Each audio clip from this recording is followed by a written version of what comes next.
আসসালামু আলাইকুম আলহামদুলিল্লাহ ওয়াহদা ওয়াসসালাতু ওয়াসসালামু আলা মান লা নাবিয়্যা বাদা।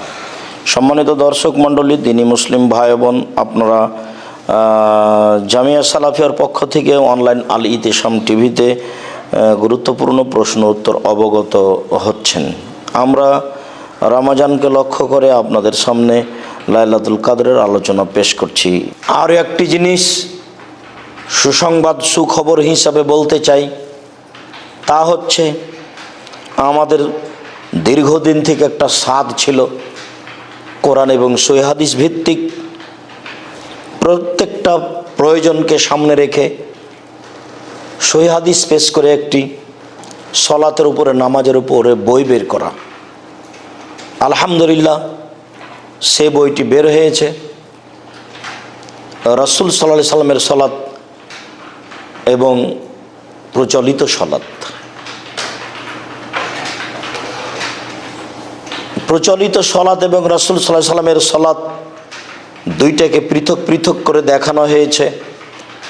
অর্থাৎ প্রচলিত সলাত হিসাবে জাল জয়ীফ হাদিসের মাধ্যমে এবং কাল্পনিকভাবে যেগুলো ধর্ম সমাজে প্রচলিত আছে সেসব কথাগুলিকে নাকচ করা হয়েছে এবং সহিহ হাদিসের ভিত্তিতে সলাতের, নামাজের সব আমলগুলিকে পেশ করা হয়েছে।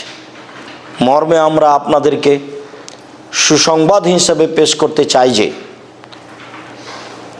এই বইটি পৃথিবীর সকল দিনী ভাই ও বোন যারা বাঙালি তাদেরকে আমরা সংগ্রহ করার জন্য অনুরোধ জানাচ্ছি।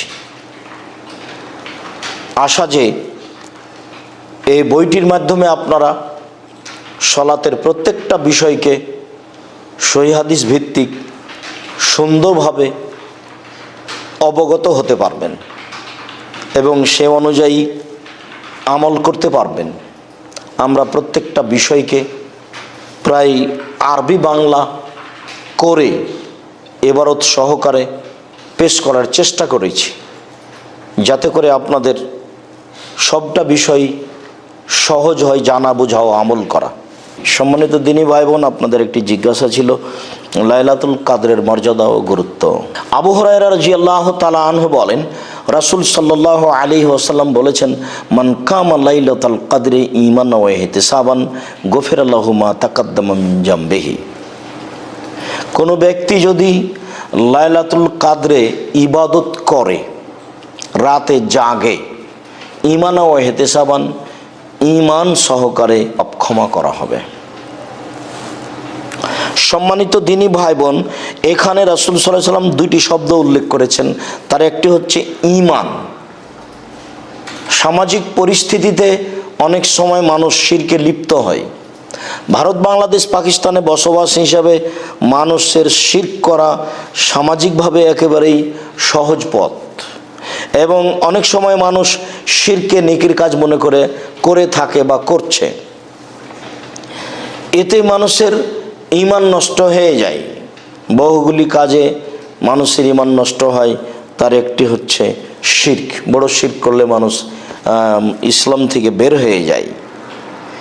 তো মানুষের যদি ঈমান ঠিক থাকে, আল্লাহ এবং আল্লাহ রাসূলের উপরে বিশ্বাস, আকীদা সঠিক থাকে, আর সে যদি নেকির আশায় যে আমি লাইলাতুল কাদর পালন করছি, লাইলাতুল কাদরে ইবাদত করছি নেকির আশায়, তাহলে তার অতীতের সব পাপ ক্ষমা করা হবে। এই কথা মুহাম্মদ সাল্লাল্লাহু আলাইহি সাল্লাম বলেন।